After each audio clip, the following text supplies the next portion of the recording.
everyone, welcome to ONYX Pages. I'm in Jerry. Thank you very much for watching this video, and welcome back to those of you who have been a part of the ONYX Pages circle for quite some time. I want to thank everybody who has given this channel shout outs and lots of love, whether it be through a tag or on Instagram or Twitter or Facebook or just through YouTube word of mouth. Thank you very much. This is my January wrap up. It hopefully is going to be really brief, but I want to also tell you about a few things that have happened since the beginning of the year. Okay, I'm just going to get started. I didn't read a lot this past January, and part of this is because in December I celebrate Kwanzaa, and there's a lot of holidays that happen and a lot of visits and things like that. So December got extremely busy for me in my life, and January ended up being a bit of a catch-up month for me, and I'm actually still catching up. I feel like I'm behind on too many things, but I'm going to affirm that I am getting there and things are getting under control. But I did finish an amazing book that I want to tell you about, and this is An Unkindness of Ghosts. It's by Ivor Hartmaan. It is an Afrofuturism read within the science fiction genre. There's also some magical realism in this book as well. I will just tell you, I really enjoyed this read. This is a debut novel, and Ivor Hartmaan lives in the UK. They are a literary scholar, and this really is a phenomenal piece of work.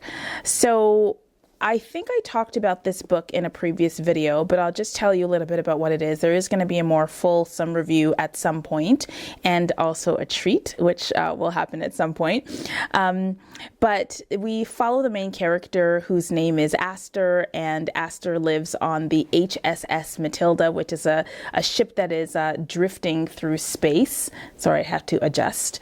The ship is drifting through space, and the ship is really interesting because its society is organized based on the antebellum South, and so you've got indentured laborers, you've got people who are enslaved who work the fields.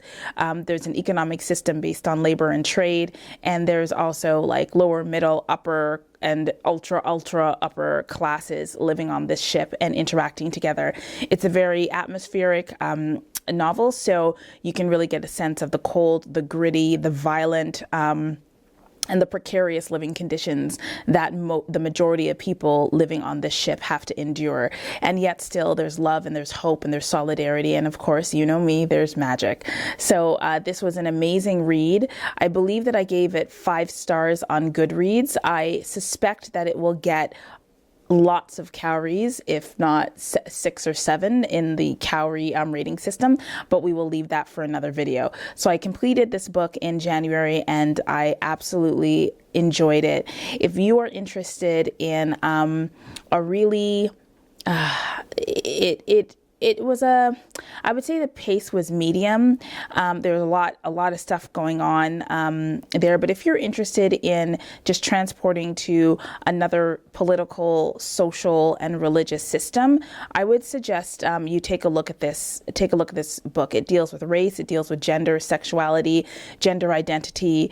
It deals with the problematic aspects of religious organizing, especially when you have a community that's using religion to manipulate the population into really violent relationships with each other. There's a lot of violence, different expressions of violence, including transphobic violence and homophobic violence, and just there's a lot of science, like tons of science in it. And Aster, the main character, is so awkward and brilliant and beautiful and loyal and complicated. There's also within this book this really moving set of relationships between women across time and through generations, and because of the conditions that these people live in, they have a really strong sense of chosen family, and so there are a lot of different relationships that may be unusual to some that I enjoy as well. They're just these creative women who have figured out how to live and love and grow in these difficult times. So, and Unkindness of Ghosts is an amazing read, and I'm so glad that I had the opportunity to read it in January. And of course, because I'm a sucker for amazing covers. Like, I really think that this cover is a work of art. I'm not sure if it's focusing. Maybe if I put it right in front of my face, it'll focus. I don't know. Still figuring out how to use my new camera, but that's that. Okay, so after I finished that, as I lean over, I started Afro SF, African Science Fiction. It is the first collection of African science fiction short stories written by African authors. I believe I'm not done, so I'm not even trying to front there. I think I've gotten through four of the stories in here, but I've tabbed all of them so that I can make my notes.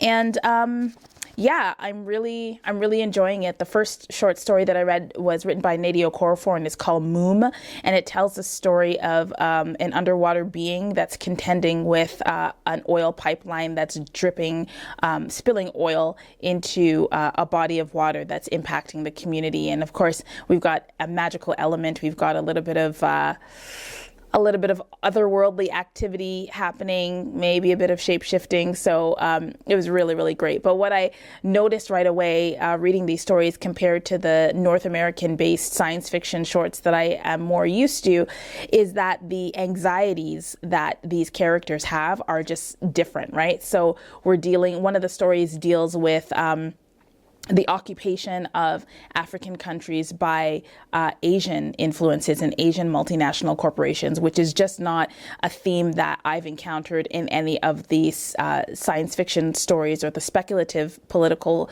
fiction stories that I've read that have come out of North America. There also is an interesting in two of the stories that I've read so far. There is also an interesting meditation on bureaucracy and how systems that are supposedly designed to connect people with resources can be used and created in such a way that effectively prevents those people from accessing those resources, even if the bureaucracy is created in the name of change and efficiency. So there are stories where we look at, the role of robots in immigration, borders, visas, waiting in line to get documentation, all of these things, and what it means when you choose to go along with those systems or when you choose to resist those systems. What are the consequences? And then there's also a really interesting story that looks at gender, and I think the author was trying to imagine a world where women were in control, but in control in a way that mirrors the patriarchy of today. So the women who are in control are like the men who are in control of our political systems. And so it was weird, but really interesting. So yeah, I'm enjoying this. I'm going to slowly read it through the months. And so far, I would definitely recommend it. And I'm hoping to get in touch with some of the authors who have contributed to this collection because it's really cool. So that's the book that I read in January and the book that I started toward the end of January. I also want to pick up on a discussion thread that I've seen in a couple of different videos. And this is about annotating your books. A number of booktubers have been posting videos about the ways that they mark up their books, why they mark up their books, what that serves. And I mark up my books, and I wanted to talk to you a little bit about why I do so and show you an example of how I annotate my books. So this is a really great example. So this what I typically do is I use sticky notes in my books because I read on the bus, I read at home, I read on planes, I read wherever I possibly can. Sometimes I read I don't read on breaks at work because I don't have a lot of breaks at work, but I usually read on the bus. And as a result of having my books, you know, be in my purse or in a briefcase or whatever, I don't often have like a lot of time to just sit down and meditate on what I'm reading. And so it's important for me to be able to mark pages so that I can go back to those pages later and talk about the issue or the question or the moment of excitement that I had, because I'm afraid that if I don't mark up my books, I will forget what I found really exciting. And then when I try to film a video for you, I won't be able to convey to you what was going on when I read the book. So I do a couple of things. So the first thing I said is I use sticky notes. So here you can, oh, I don't know. Can you see that? Anyway, this is a, come on, autofocus. You got this. You can do it. No. Okay. So anyway, this is a sticky, and I've written something down here that just says like environmental degradation, aliens, reincarnation, the earth fighting back, dryness versus wetness. This is me just putting a list of concepts and ideas that the author talked about that I think were really interesting that I wanted to talk about. Can you even see this? This is going to create some concern for me. Okay. Anyway, the other thing that I do is I'll use little flags. And so like this flag over here, I'll put these transparent flags over words or turns of phrases that I think are really interesting. So here it says, he smiles ruefully and slaps his fraying trousers. Look at me, lady. You think I'm like you?